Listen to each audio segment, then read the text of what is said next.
मुख्यमंत्री भूपेश बघेल समेत सूबे के तमाम मंत्री और नेता कांग्रेस प्रत्याशी यशोदा वर्मा के पक्ष में प्रचार प्रसार में जुटे हुए हैं। स्वास्थ्य मंत्री टीएस सिंहदेव आज जाल बांधा में चुनावी सभा को संबोधित करने पहुंचे। सरकार की 3 साल की उपलब्धियां गिनाते हुए टीएस सिंहदेव ने लोगों से कांग्रेस के प्रत्याशी के पक्ष में वोट करने की अपील की। उन्होंने दावा किया कि देवव्रत सिंह कांग्रेस में वापस आना चाहते थे।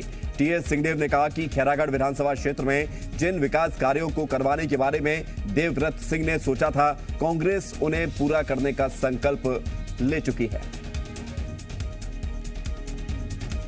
देवव्रत जी को एक श्रद्धांजलि देने के आधार पे जिनकी दिली इच्छा पिछले 2.5 साल से कम लगातार हम लोग ऐसे भी संपर्क में थे, उनकी प्रबल इच्छा थी कांग्रेस प्रवेश में, दोबारा कांग्रेस में शामिल होने की।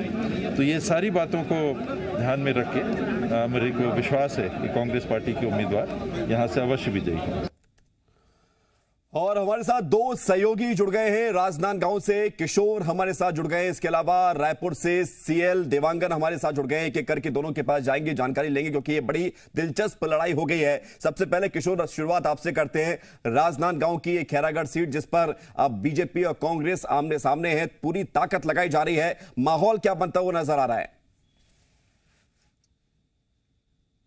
देखिए, जैसे जैसे चुनाव की तारीख नजदीक आती जा रही है, वैसे वैसे चुनाव प्रचार काफी तेज होते जा रहा है।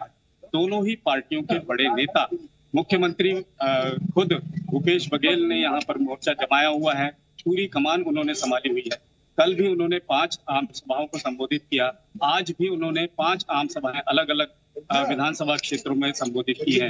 इसी तरह अभी थोड़ी देर पहले प्रदेश के पूर्व मुख्यमंत्री डॉक्टर रमन सिंह ने प्रेस कॉन्फ्रेंस लेकर मुख्यमंत्री भूपेश बघेल पर करारा निशाना साधा है। उन्होंने कहा है कि जिस तरह से 3.5 साल में उन्होंने जिला नहीं बनाया और अब चुनाव के समय में जिला बनाने की घोषणा की जा रही है, तो मुख्यमंत्री खैरागढ़ के मतदाताओं से डर गए हैं, क्योंकि पिछले चुनाव में भी उन्होंने, नगरीय निकाय चुनाव में भी उन्होंने इसी बात की घोषणा की थी कि खैरागढ़ को जिला बनाएंगे, लेकिन किसी तरह से इस पर कोई कार्रवाई नहीं हुई। अब चूंकि ये उपचुनाव आ गया है, तब वो जिला बनाने की बात कर रहे हैं, तो सीधे सीधे मतदाताओं से अब उन्हें डर लगने लगा है। कांग्रेस हार के डर से अब इस तरह की घोषणाएं कर रही है।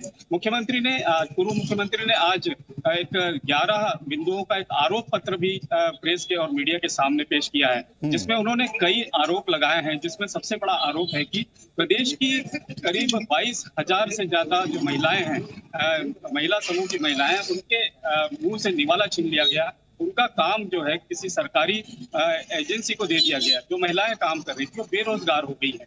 इसी तरह से और भी बहुत सारे मामले हैं जिस पर उन्होंने आरोप लगाए हैं। बिल्कुल, ये मामले चुनाव के समय में ज्यादा याद किए जाएंगे और इसमें कोई दो राय नहीं है कि ये चुनाव बीजेपी और कांग्रेस दोनों ही पार्टी कोशिश कर रही है कि वो जीते। सीएल देवांगन, चुनाव तो खैरागढ़ में, लेकिन रणनीति रायपुर में बन रही है और जिला बनाने को लेकर जब से घोषणा की गई है, पूरा चुनाव इसी पर फोकस हो गया है कि पहले जिला क्यों नहीं बनाया गया। रायपुर से रणनीति को लेकर क्या खबर है? जी बिल्कुल, जिस तरह से खैरागढ़ उपचुनाव की जब घोषणा हुई थी, उसके बाद से लगातार दोनों ही प्रमुख पार्टियां मोर्चा संभाले हुई थी।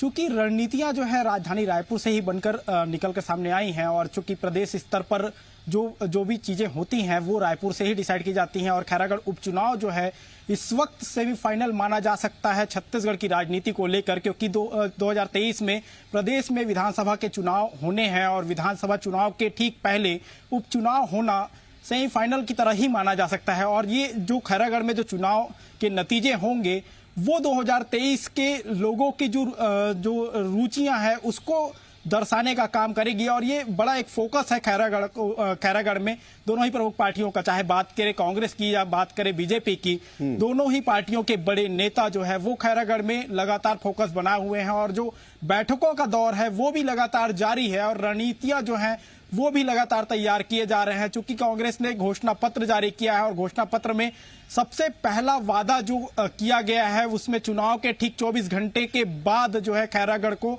अलग जिला बनाए जाने की बात कही गई है। एक तरह से अगर देखा जाए, राजनीतिक तौर पे अगर देखा जाए, तो ये खैरागढ़ उपचुनाव को लेकर इसे मास्टर स्ट्रोक माना जा रहा है, क्योंकि लंबे समय से खैरागढ़ को जिला बनाए जाने की मांग उठती रही है और लगातार लोगों के प्रदर्शन भी देखने को मिले हैं।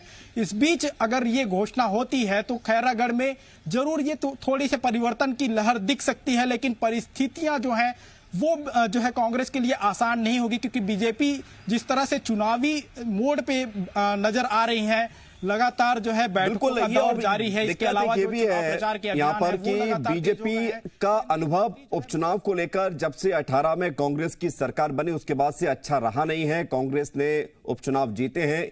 इस उपचुनाव को बीजेपी जीत का ये संदेश देना चाह रही है कि भारतीय जनता पार्टी में अभी भी दम है छत्तीसगढ़ में। और किशोर, हम अगर बात करें इस सीट की तो जरा इस सीट के समीकरण समझाइए, क्योंकि जिला बनाने की बात अगर की जा रही है, क्या वहां के लोग ये चाहते हैं कि जिला बने? मांग पहले से हो रही है, ये तो कहा जा रहा है, लेकिन जिला बनने से फायदा क्या होगा खैरागढ़ को?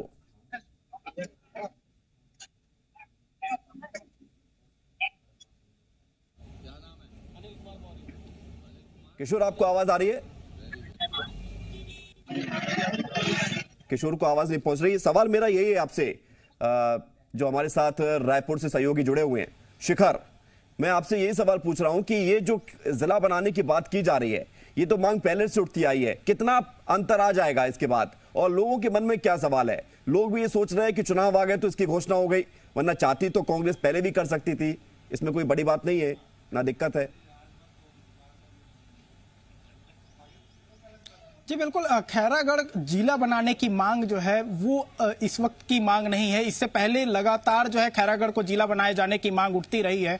बीजेपी की सरकार रही, रमन सिंह मुख्यमंत्री रहे, उस वक्त भी जो है खैरागढ़ को लेकर लगातार मांग उठती रही है। लोग मांग करते रहे कि खैरागढ़ को जिला बनाया जाना चाहिए, क्योंकि खैरागढ़ की अगर बात की जाए तो खैरागढ़ राजनांदगांव जिला मुख्यालय है और वहां की जो दूरियां हैं वो दूरी एक बड़ी परेशानी होती है लोगों को लेकर। इसके अलावा जो जिला मुख्यालय में ज्यादातर काम होते हैं तो ये दूरियों का जो फासला जो होता है वो जो है सबसे बड़ा कारण होता है।